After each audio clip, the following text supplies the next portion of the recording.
오늘 본문 10절에 보면요, 굉장히 특별한 단어가 나옵니다. 이 무릎이라는 단어입니다. 하늘에 있는 자들과 땅에 있는 자들과 땅 아래에 있는 자들로 모든 무릎을 예수의 이름에 꿇게 하시고 모든 입으로 예수 그리스도를 주라 시인해서 하나님 아버지께 영광을 돌리게 하셨느니라. 무릎이라는 아주 특별한 단어가 나옵니다. 신앙생활하고 연관지어 이 단어를 생각할 때요, 신앙생활을 아주 간단히 얘기하면 다른 게 아닙니다. 예수님 이름 앞에 무릎을 꿇는 것이 신앙생활이구나 라고 하는 것을 우리가 유추해 볼 수 있습니다. 근데 실제로 우리 자신 계속 요새 강조하는 게, 내 안에 예수님이 있습니까? 내 안에 정말 왕이신 예수님이 계십니까? 이걸 계속 물어보고 있잖아요. 마찬가지로 신앙생활 하면서도 예수 앞에 무릎을 꿇는 그런 사람이 있고, 신앙생활 하면서도 아직 무릎을 꿇지 못하는 사람이 있습니다. 마태복음 2장 3절에 보면요, 헤롯 박사가 헤롯 대왕이 동방 박사를 만나는 장면이 나오지 않습니까? 이 동방 박사가 메시아가 났다고. 그랬더니 그때 헤롯이 그 동방 박사에게 뭘 얘기하냐면요, 뭐라고 얘기합니까? 그리스도가 어디서 나겠느냐 물으니. 헤롯이 물은 거예요. 그리스도가 어디서 나느냐. 왜냐하면 특별히 당시에 헤롯은 자기가 그리스도다라고 그렇게 공포를 했거든요. 근데 그리스도가 어디에서 나겠느냐? 왜 이런 질문을 했죠? 그 이유가 뭐죠? 헤롯이 자기도 그리스도를 만나서 경배하려고 그랬나요? 말은 그리스도가 어디서 나겠느냐라고 그렇게 했지만, 사실은 그때 헤롯의 마음속에는 내 왕위를 빼앗아갈 자구나, 그가 내 왕위를 빼앗아갈 것이라고. 그 자가 그리스도라면, 내가 지금 여기 분봉왕인데 나 말고 또 다른 그리스도가 있다면 그는 내 왕위를 빼앗아갈 자인 것이에요. 그래서 헤롯이 2살 이하의 아이들을 다 죽여버리잖아요. 아주 끔찍한 만행을 저지르죠.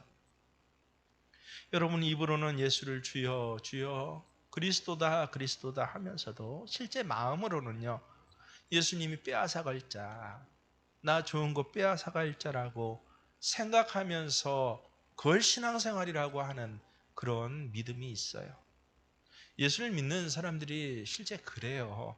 하나님은 좋으신 하나님, 늘 그렇게 고백을 하지만 실제 마음의 중심에는요, 하나님 무서운 하나님, 나 좋은 거 가져가신 하나님, 나 하기 싫은 거 골라 시키신 하나님, 이런 하나님으로 지금 현재 믿고 있는 사람들이 있어요. 그 사람들은 무릎 꿇은 사람들이 아닙니다. 마태복음 19장에 보면 부자 청년 이야기가 나오죠. 참 귀한 것을 예수님한테 요청을 합니다. 내가 어떻게 해야 영생을 얻을 수 있겠습니까? 얼마나 귀한 것입니까? 그랬더니 예수님께서 너무 기뻐하시면서 이 부자 청년에게 정말 그 길을 알려주시잖아요. 너 갖고 있는 재산 가난한 사람들에게 나눠주고, 그리고 너는 나를 따르라. 그러면 하늘의 보화가 넘치리라. 한 청년이 따르고자 그전에도 얘기했지만 넌 나 따라오지 마라고 그렇게 얘기했는데, 이 부자 청년 얼마나 귀하면 그래 나 따라와라고 재산 나눠주고 영생을 구하는 그 귀한 믿음으로 나 따라와. 근데 그 말씀이 이 부자 청년에게는 올무가 되었어요. 자기가 재산이 너무 많은데 이걸 다 가난한 사람에게 나눠주고 예수님을 따르자니 그게 올무가 돼요. 그래서 이 청년은 그냥 물러나 버리고 맙니다. 영생을 그렇게 갈망하는 것 같은데 이 청년도 자기가 그런 줄 알았을 거예요. 내가 영생이 너무나 갈망돼서, 그래서 남들이 꺼리는 예수님께 나와서 그 당시 가진 자들은 예수님을 꺼렸잖아요. 권세 있는 자들은 꺼렸잖아요. 근데 그런 예수님께 직접 나와서 내가 어떻게 해야 영생을 얻을 수 있겠습니까? 라고 말할 정도의 나야. 내 신앙은 뭐 온전하진 못하지만 적어도 이 정도는 돼라고. 그런데 돈 얼마에 그냥 확 꺾어져요. 여러분, 영생과 천국, 아니, 가지고 있는 재산, 천국의 삶과 현재 살아가는 잠깐의 삶, 무엇이 더 중요합니까? 아예 비교할 수가 없지요. 그런데 실제로 이 청년은 어때요? 돈이 더 크게 보였다라고 하는 것입니다.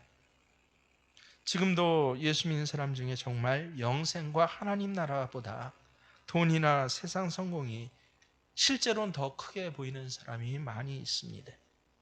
그는 예수님께 무릎 꿇는 사람 아니에요. 예수를 믿는다고 하지만 교회를 다니지만 실제로는 아직 예수님께 무릎 꿇는 사람이 아니라, 혹시 나는 몰랐는데, 이 정도 일까지 몰랐는데 사실은 헤롯처럼 예수님이 내가 좋아하고 내가 사랑하고 귀히 여기는 무엇인가를 빼앗아갈 자는 아닌가라고 그렇게 생각하면서 입으로는 영생을 감명합니다. 주여 주여 합니다. 하면서 꽤 괜찮은 사람인 것처럼, 완벽하진 않지만 그래도 보통은 가잖아 라고 생각하는 그런 사람이 혹시 내가 아닙니까? 그러니까 그렇게 살면요, 예수를 믿어도 굉장히 답답해져요. 본인도 지금 내가 예수를 잘 믿고 있는지 그렇지 않은지 자신이 없어요. 실제로 주위에 있는 사람에게도 아무 선한 영향력을 끼치지 못해요.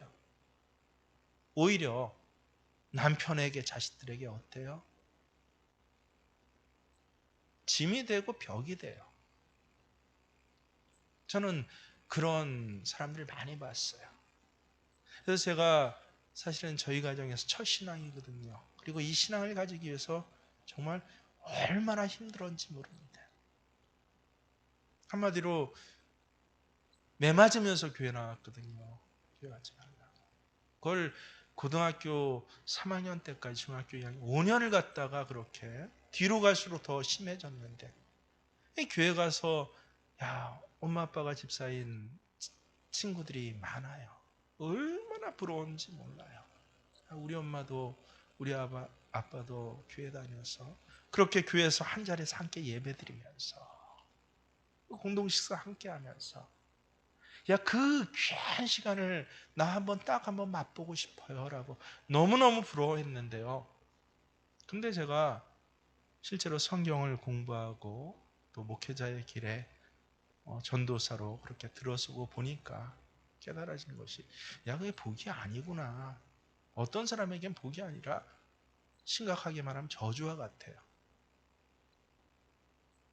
오히려 무릎 꿇지 않는 신앙으로 자기가 신앙생활에 그나마 이 정도 한다라고 하는 사람, 그런 사람이 부모님일 때 그 자녀들이 얼마나 그 인생이 딱 막히는지 모릅니다. 뭐 고등학교, 대학교 때까지는 어때요? 뭐 비슷하게 그래도 예배드리고 따라가는 것 같죠. 근데 마음속에 뭐가 없어요. 정말 예수 믿는 기쁨이 없는 거예요. 그러니까 조금만 환경과 조건이 바뀌어도 예수하고 전혀 상관없는 삶으로 살아가는 거예요. 그래서 그거를 깨닫고부터, 야, 우리 엄마, 우리 아버지 예수 믿었으면, 우리 교회 집사님이었으면 참 좋겠다. 제가 너무너무 부럽다. 하나님 왜 내 기도 안 들어주세요? 라고. 사실은 저희 아버님이 제가 목사가 되고도 예수 안 믿었어요. 결혼하고 나서 이 며느리가 들어와서 삶의 자리에서 이제 이 아버님과 저의 관계를 이렇게 하나하나 신앙적으로 풀어가고, 그때부터 조금씩 마음이 열리시는 거예요. 그때가 돼서야 이제 예수 믿게 되는데 그 시간이 얼마입니까? 한 15년, 20년 가까이 얼마나 하나님 앞에 답답함을 토로했는지 몰라요. 내가 이렇게 기도하는데 하나님 왜 내 부모를 예수 믿도록 하나님 강력하게 아주 악한 생각까지 했어요. 우리 아버님 혹시 다치게라도 해서라도 병원에 들어놓게 해서라도 예수 믿게 해주세요라고요. 그런데 아니에요. 오히려 하나님께서 나를 특별히 사랑하셔서 그런 가정에서 어려서 하나님 앞으로 끄집어내셨구나라고 그 감격이 훨씬 더 깊어지는 그런 날들을 살아가기도 했습니다. 그래서 헤롯과 같이 그리스도가 어디서 났느냐라고 말은 그렇게 하는데 부자 청년과 같이 나 영생 받기를 원합니다라고 자기 스스로가 속을 정도예요. 내가 꽤 괜찮은 영적인 신앙을 사실은 원하고 있다라고. 근데 진정 예수 앞에 무릎 꿇지 않으면요, 실제적인 문제가 현장에서 맞닥뜨렸을 때는 어때요? 애들 문제 하나만 생겨도요, 하다못해 이번 달 월급 하나만 안 들어와도요, 어떻습니까?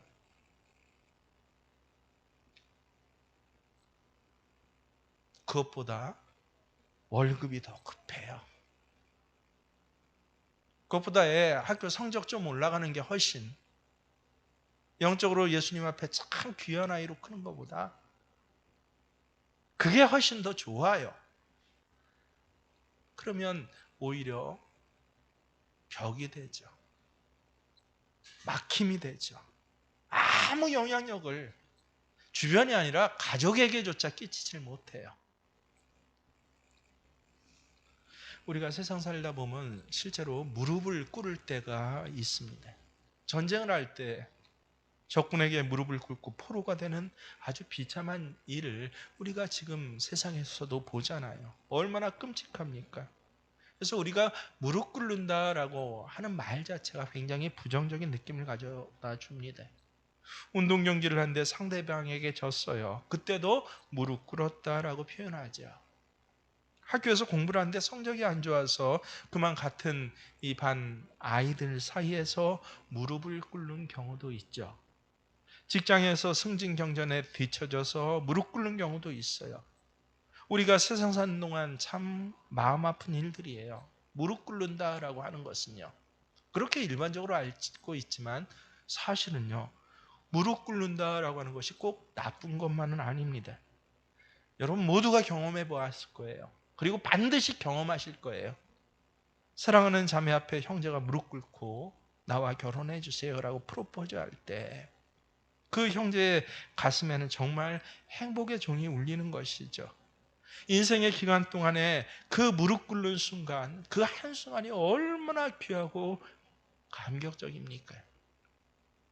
정말 오래간만에 여러 가지 문제를 겪고 고국에 돌아와서 그 땅을 밟았을 때요, 그 땅에 무릎 꿇고 입맞춤하는, 여러분 그 순간은 정말 감격스러운 것이죠. 그래서 무릎 꿇는 것이 꼭 나쁜 것만 아니에요. 예수님 앞에 무릎 꿇는 것이 정말 그렇습니다. 이건 정말 감격스러운 것이에요. 야, 왜 내가 그걸 진작 몰랐을까?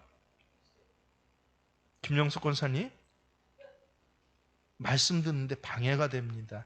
계속 그 매주 그런 부분이 많아서 제가 오늘 특별히 말씀드리는 겁니다. 그래서 말씀을 들을 때는 제가 뭐라고 그랬죠? 눈은 초롱초롱, 귀는 쫑긋. 내게 주신 하나님 말씀입니다라고 집중해서 그 말씀을 들어야지, 내가 성경 보고 성경 공부하면서 감탄하고 해석하는 시간이 아닙니다. 그래서 그것도 체질에 우리가 세우시길 바랍니다.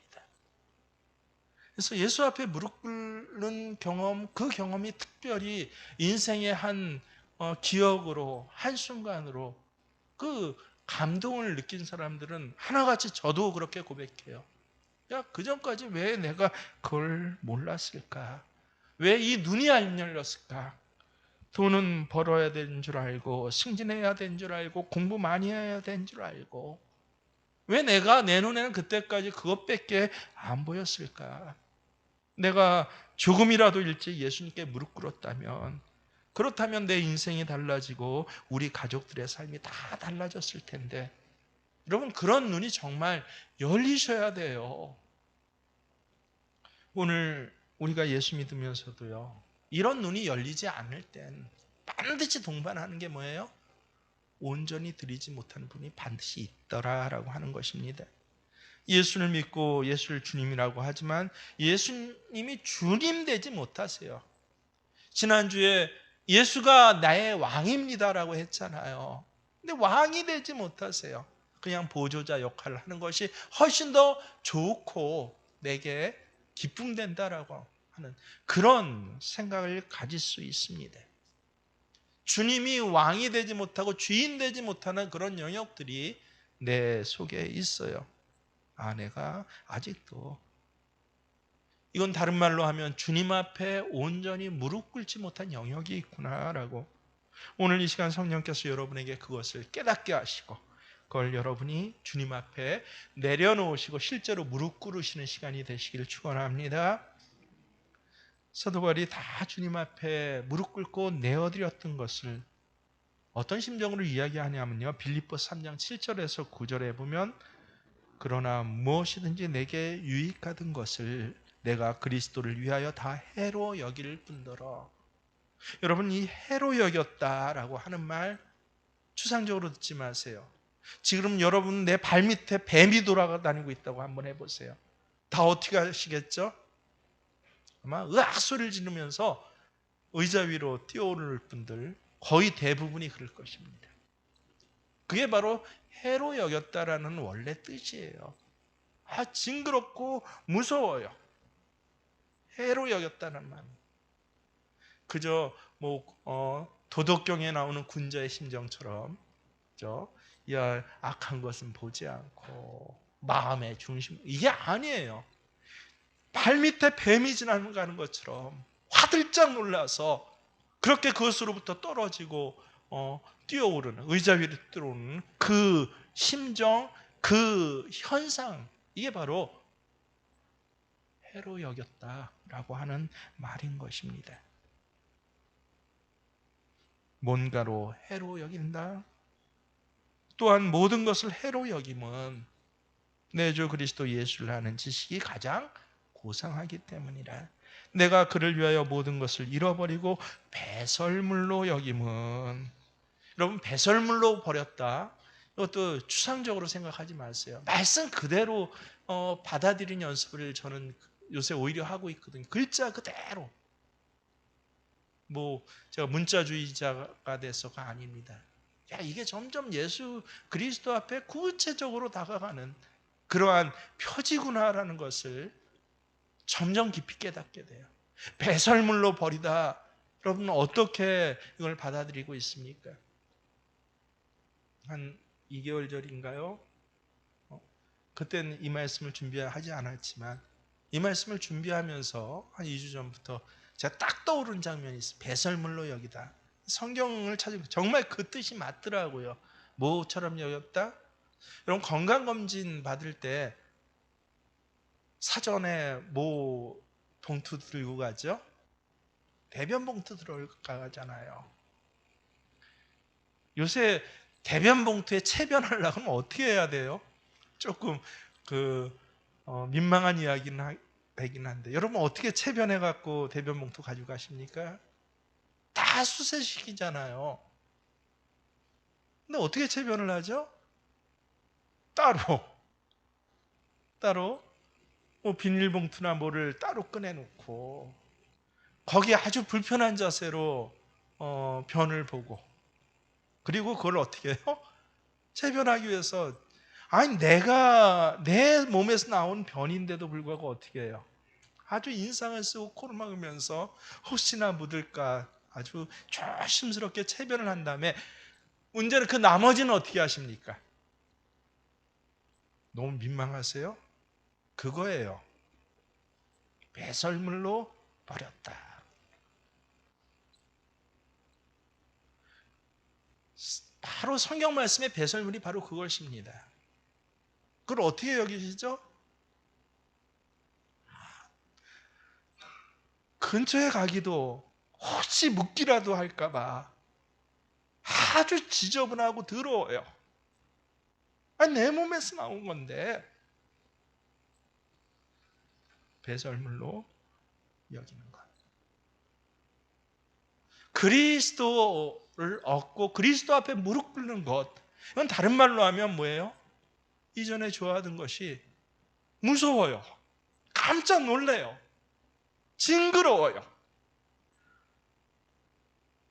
이전에 육체적인 쾌락을 좋아하신 분 계십니까? 무서워요. 이제 그게 징그러워요. 어떻게 내가 저런 걸 좋아했었지? 깜짝 놀래요. 그것과 버텨서 살았던 내 모습을 보면요, 배설물로 여기고 더러워요. 이게 바로 무릎 꿇는 자인 것입니다. 내게 유익하던 모든 것들이 해로 여겨지고 배설물처럼 버려졌어요. 이게 정말 우린 적어도 1년에 한 번씩은 체면부터 체변하면서 그런 것 직접 경험하잖아요. 그걸 경험하면서도 영적으로는 어때요? 신앙적으로는 안 되는 영역이 있다라고 한다면 그건 내게, 분명히 주님은 내 안에 계신데도 진짜 주님이 아니신 거예요.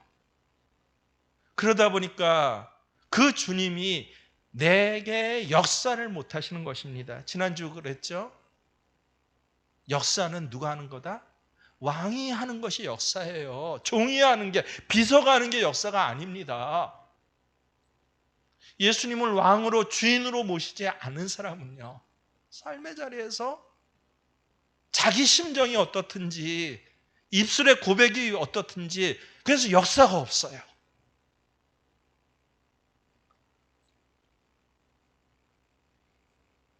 주님이 역사를 안 하시는 게 아니라 못 하시는 거예요. 왜? 주인이 아니니까. 오늘은 더 나아가 왜 못 하세요? 내가 무릎 꿇지 않았으니까요. 그러면 실질적으로 예수 앞에 무릎 꿇는다라는 것이 뭐죠? 주님을 내 왕으로 경배한다라고 하는 것이 어떤 뜻입니까? 우리가 자꾸 추상적으로만, 감정적으로만 생각하는데요, 하나님께서 그럴 줄 아시고 고린도 후서 10장 5절에서 아주 정확하게 말씀해 주세요. 뭐라고 하세요?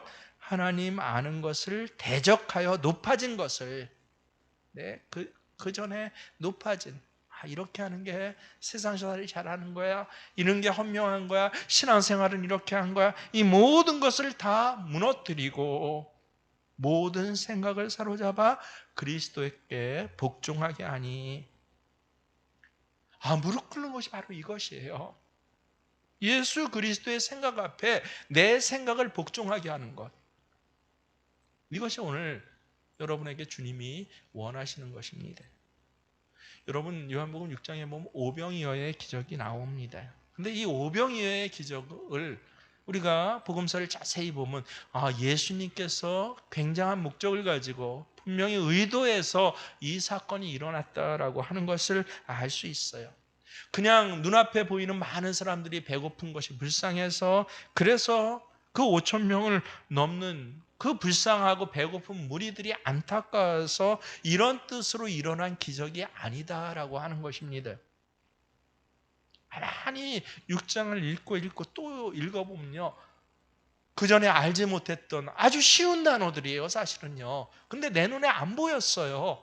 입술로는 읽으면서도 내 머리에는 안 다가왔던 그런 분명한 예수님의 목적이 여기에 기록되어 있습니다. 뭐예요? 다른 사람이 아니라 지금 제자들을 통해서 내가 뭐 좀 분명하게 가르쳐야겠다라고, 이런 생각을 주님이 하셨다라고 하는 것을 아주 분명하게, 의도적으로. 그게 뭐였습니까? 예수님이 이 5천 명이 배고픈 그 현장을 보고 어떻게 해요? 제자들에게, 모든 제자들에게 다 말합니다. 6장 5절에 보면 우리가 어디서 떡을 사서 이 사람들을 먹이겠냐 하시니, 제자들은 예수님의 이 물음을 듣고 가슴이 답답해졌어요. 지금 무슨 말씀을 하시나?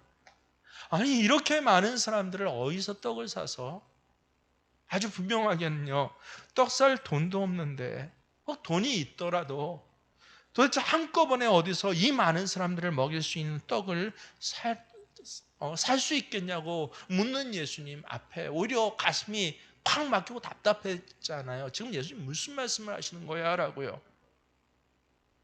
그런 제자들의 모습을 보고 빌립이라는 제자를 딱 지목해서 예수님 말씀하세요. 주님이 친히 어떻게 하실 줄 아시고 빌립을 시험하고자 하심이라. 친히 어떻게 할 줄 아시고, 예수님이 어떻게 할 줄 아셨어요. 예수님의 의도가 있고 예수님의 계획이 있어요. 그냥 예수님이 아무 대책도 없이 불쑥이 눈으로 갑자기 무리를 보니까 불쌍해 보이고, 야, 이 사람들 좀 어떻게 먹을 방법 좀 너희들 회의해서 한번 고안해 볼래? 아니에요. 예수님이 이 사람이 먹을 방법을 아셨어요. 그런 능력을 이미 갖고 계셔요. 그런데 빌립을 시험하고자 하셨다라고 기록되어 있습니다.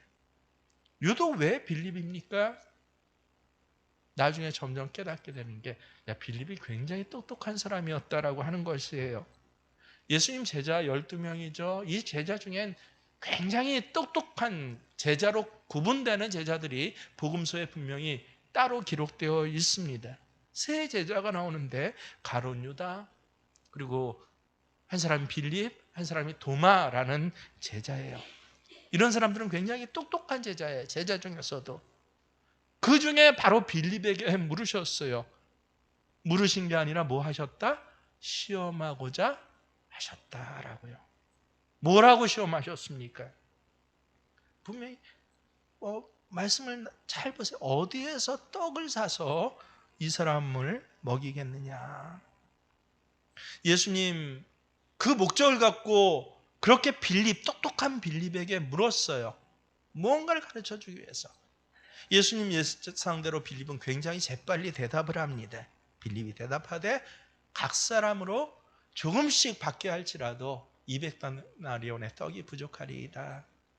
아마 옆에 있던 11제자 박수를 쳤을 거예요. 감탄을 했을 거예요. 야, 어떻게 저렇게 빨리 계산을 하나. 저도 이런 사람 보면 간혹 감탄스럽거든요. 세상에 이렇게 많은 사람에게 떡을 조금씩 나눠주더라도, 아니, 그 한눈에 그 사람 인원이 다 보여요. 그리고 그 개별달 단가가 나와요, 식단에. 그걸 또 다 곱해갖고 한꺼번에 계산돼요. 200데나리온의 떡. 정말 똑똑하잖아요. 딱 계산을 해내잖아요. 간혹 보면 같은 제자라도 이런 똑똑한 사람들이 있습니다. 그런데 놀랍게도 하나님은요, 이런 사람들을 통해서 일하지 않으세요. 예수님께서 지금 이 오병이어의 기적을 통해서 제자들에게 분명하게 경험하려고 하는 일이 있어요. 빌립은 아주 똑똑해요. 계산도 분명하고, 그래서 처음에 이 똑똑한 빌립을 드러내서 말씀하십니다. 근데 가만히 읽어보니까 또 한 사람이 등장해요. 막 헐레벌떡 도시락을 가지고 예수님에게 달려오는 사람이 있습니다. 누구예요? 안드레요. 오병이어, 보리떡 5개, 물고기 2마리.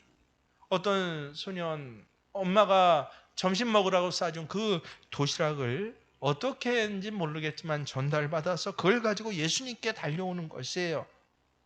안드레는 참 지식적으로는요, 빌립에 비해서 좀 모자르고 떨어진 사람 같아요.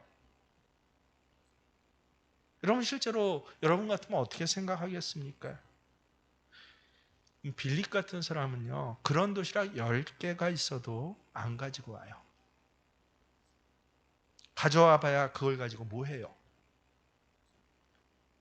지금 남자만 5,000명이라고 해요. 여자아이들을 합치면 그 숫자가 상상할 수가 없어요. 계산이 안 돼요. 그런데 지금 보리떡 5개, 물고기 2마리 가져와서 어떻게 하자는 거예요? 이 여자 남자가 계산되는 이 사람. 곱하기 딱 했더니 200데나리온. 야, 이게 기가 막히게 계산되는 이 사람이요. 계산이 되는 사람은요. 이런 똑똑한 사람은요. 가져오지도 않아요. 그런데 안드레는 그걸 가지고 헐레벌떡 주님 앞에 달려나왔잖아요. 하여간 뭐 다른 제자에 비하면 약간 수준이 떨어진다. 이걸 꼭 지적 수준이라고 생각하지 마세요. 오늘날 예수 믿는 우리를 생각해 보세요. 다른 사람에 비하면 어때요? 약간 가진 것이 모자랄 수도 있어요. 약간 신앙적 경륜이 부족할 수도 있어요. 야, 교회 대표는 저 집사님 참 이 교회 대표야, 똑똑한 분이야, 다 가진 분이야, 본받아야 할 분이야 라고 하는 그 반열에 끼지 못했을 수도 있어요. 이게 바로 안드레예요. 그런데 이제부터 예수님은요, 이런 안드레를 주인공처럼 그렇게 드러내고 계십니다. 우리 이미 이 오병이어의 기사를 알기 때문에 안드레가 빌립보다 분명히 좋은 제자로 그렇게 느껴져요. 하지만 이런 사전 이해가 없고 이 사건 자체를 내가 처음 접한다라고 생각해 보십시오. 그리고 오늘 내 실제 옆에 빌립이 있고 안드레가 있다라고 한번 생각해 보세요. 안드레는요, 내가 함께하기 좀 힘든 사람 아닙니까? 여러분, 빌립 같은 사람하고 장사하겠습니까? 안드레와 같은 사람하고 장사하겠습니까? 안드레는 계산이 안 되잖아요. 무슨 감도 없잖아요. 요새 시대가 어떤 시대인데 파악이 안 되잖아요, 분위기가. 이런 느낌을 주는 사람이거든요. 근데 우리는 그렇게 생각하지만 놀랍게 이런 사람이 가지는 장점이 있어요. 똑똑한 빌립은요, 시도도 안 합니다. 이미 계산이 안 되니까요. 계산이 안 되면 시도 자체를 안 해요. 그런데 안드레와 같은 사람은 계산이 안 되니까 그래서 오히려 계속 시도를 하는 사람이에요. 그냥 기가 막히죠.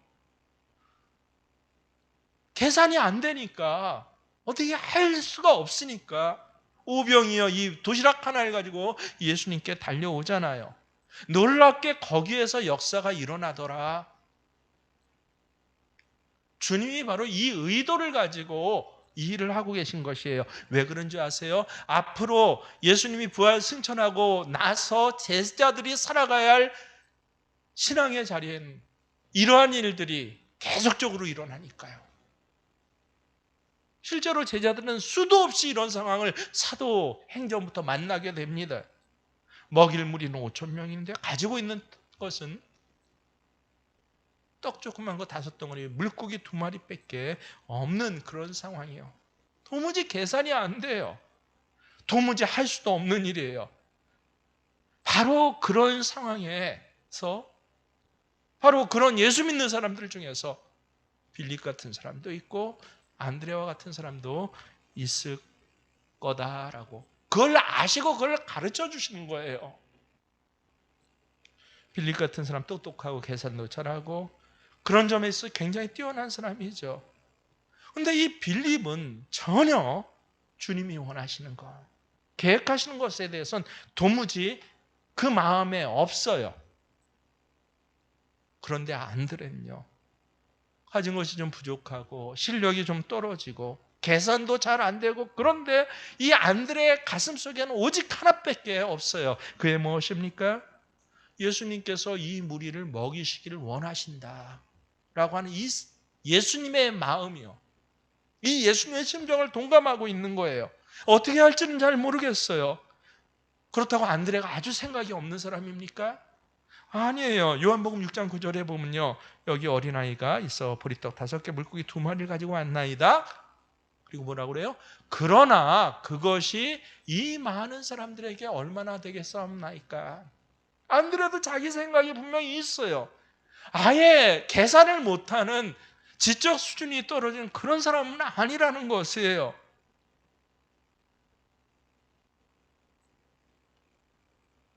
이 많은 사람들에게 그것이 얼마나 되겠사옵나이까. 그럼 가져오지를 말든지요. 근데 안드레는 가지고 와요. 가지고는 왔는데 이것 가지고는 먹일 수 없다는 것을 안드레도 계산이 되고 나서 가져온 거예요. 바로 주님께서는 이렇게 하라 라고 하신 게 오병이어의 기적의 메시지인 것입니다. 앞으로 너희가 살아갈 세상에는 계산 안 된 일이 정말 많다. 너희의 생각, 판단, 감정 다 있지만 넌 이제부터 정말 정신 차리고 이걸 알아야 돼. 너희들의 생각, 감정, 계산에 매이면 아무 일도 안 일어나요. 오병이어는 평생 일어나질 않아요. 전 오병이어가 눈앞에 일어나는 사건들을 목회 현장에서 많이 봤습니다. 뭐 그렇게 많이는 아니지만 진짜 내 눈앞에서 일어나더라고요. 근데 내 생각, 감정, 야, 몇 명의 사람? 각 사람당 조금씩 얼마? 그러면 돈이 얼마가 들다? 여기 내 생각에 매이면, 내 방식에 매이면 결과는 뭐예요? 아무 일도 안 일어나요.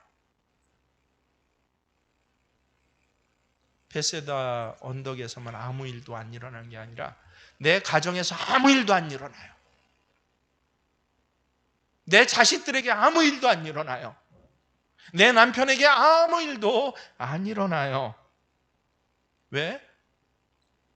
내 생각, 내 감정, 내 계획, 내 계산에 매이니까.